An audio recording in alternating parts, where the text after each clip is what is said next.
The Hamptons in September are a graveyard of summer ambitions.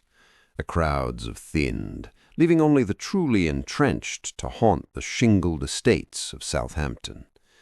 I was standing at a benefit gala for some historical society, the kind of event where the entry fee is a year's salary and the casual dress code means Laura Pina linen and loafers that have never touched a sidewalk.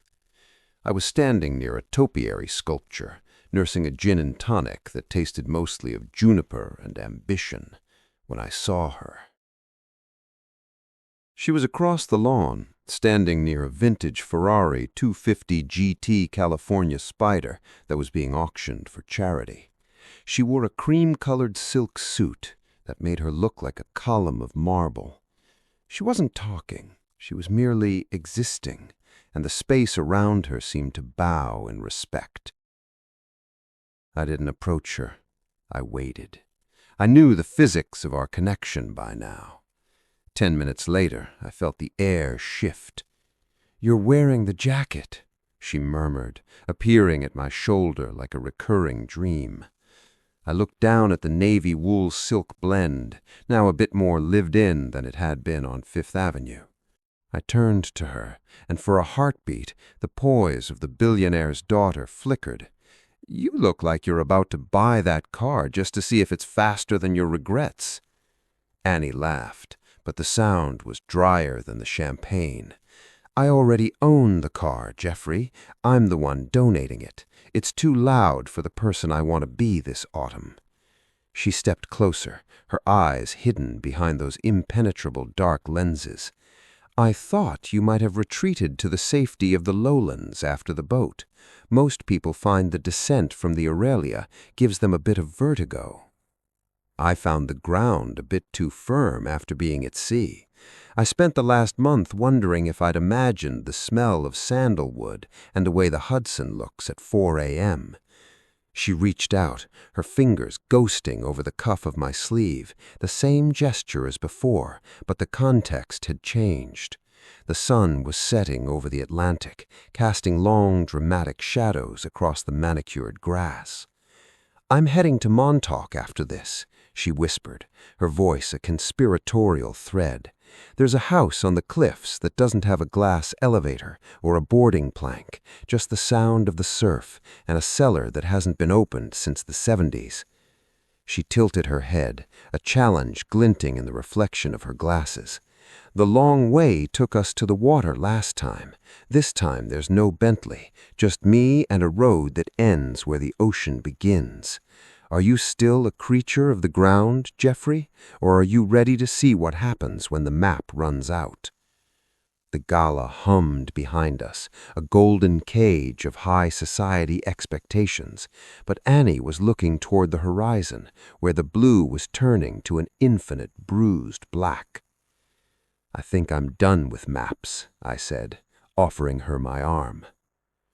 The drive to Montauk was a blur of salt air and the mechanical scream of a vintage engine. Annie didn't drive like a woman with something to lose. She handled the curves of old Montauk Highway with a predatory grace, her hands wrapped around the wood-rimmed silver Aston B DB5 that smelled of aged leather and high-octane gasoline. I sat beside her, the wind whipping through my hair, feeling the familiar hollow ache of being an interloper in a world where even the air felt expensive. We arrived at the house just as the last bruised purple of the twilight surrendered to a thick Atlantic black. It wasn't the sprawling glass and steel monstrosity one expects of the nouveau riche. This was a shingled fortress of old money, perched precariously on the bluffs, its gray cedar siding weathered by decades of salt spray. It looked lonely, a silent sentinel at the end of the world. "My grandfather bought this in '62, she remarked, as she killed the engine. The silence that followed was heavy, broken only by the rhythmic, thunderous beat of the surf hitting the rocks below. He used to say that if you went any further east, you'd start to forget who you were. I think that's why he liked it." She led me inside, not through a grand foyer, but through a side door that groaned on its hinges. There were no lights. She moved through the darkness with the muscle memory of a ghost.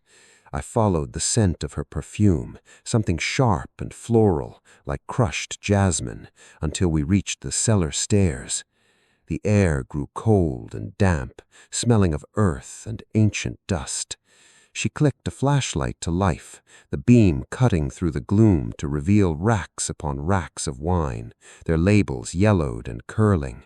She bypassed the grand vintages, the Petrus and the Lafitte, and reached for a bottle tucked into a far corner, obscured by cobwebs. 1974 Heights Cellar, Martha's Vineyard, she whispered, her voice echoing off the stone walls. The year my mother realized she'd married a vault instead of a man. She hid this bottle back here, said she'd drink it the day she finally left. And did she? I asked, my voice sounding rough in the confined space. Annie turned, the flashlight illuminating the sharp angles of her face, turning her eyes into dark pools. "Open it, Geoffrey. I want to know if freedom tastes as bitter as they say." We climbed back up to the terrace, the wind howling now, tugging at the lapels of my wool silk jacket. I pulled the cork with a soft thwack, and the scent of dried currants and cedar drifted into the night. I poured the dark liquid into 2 mismatched crystal glasses she'd pulled from a dusty sideboard. She took a sip, her eyes closing as she leaned back against the stone railing. "It's dying," she murmured, a sad smile touching her lips. "The fruit is gone. It's just acid and leather and memory." "Most things are, once you get them under the light," I countered, stepping closer until I could feel the heat radiating from her silk suit. She looked at me then, really looked at me, stripping away the layers of the Hamptons gala and the billionaire's daughter. "You're the only person I know who doesn't try to polish the rust. Geoffrey, why are you here? You don't belong in this graveyard." "Maybe I like the view from the edge," I said, raising my glass to the invisible horizon. She reached out, her hand trembling slightly as she gripped my forearm. "The only pathway is straight down," she breathed, her face inches from mine. "The cellar is empty now, Geoffrey. There's nothing left to hide behind. Tell me, when the sun comes up and the gala is just a receipt on the floor, who are you going to be?" I looked at the woman who owned everything and possessed nothing, and for the first time, I didn't feel like a guest. I felt like the executioner. "I think," I whispered, leaning in until our foreheads touched, "I'll be the man who drove into the ocean and forgot to look back." The morning arrived not with a majestic golden hue, but a flat, clinical gray that stripped the romance from the salt air. The Atlantic was no longer an infinite mystery. It was merely a churning mass of cold water, indifferent to the secrets we'd whispered into its depths. I woke on a velvet sofa that smelled of mothballs and damp wood. Annie was already awake, standing by the floor-to-ceiling windows that looked out over the bluffs. She'd traded the cream silk suit for an oversized cashmere sweater, Loro Piana naturally, and a pair of simple leggings. Without the armor of high fashion, she looked smaller, a girl playing house in a museum of her own ghosts. "The gardener arrives at 8, she said, her voice devoid of the nighttime's gravel. She didn't turn around. "He doesn't ask questions, but he has a long memory for faces that don't belong." I stood up, my joints aching from the improvised bed. My navy jacket was crumpled, a discarded skin on the Persian rug. "Take it," she commanded, finally turning to face me.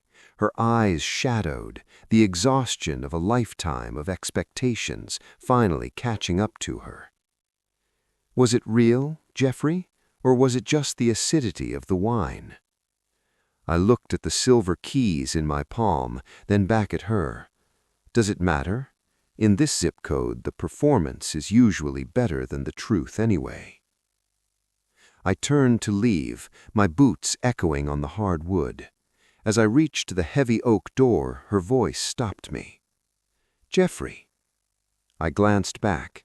She was framed by the gray light of the ocean, looking like a portrait that hadn't quite dried. "Leave the jacket," she said softly. "I want something in this house that hasn't been here since the 70s. I draped the wool-silk blend over a mahogany chair, a final payment for a night I couldn't afford, and walked out into the biting morning air. The Range Rover started with a low, reliable growl.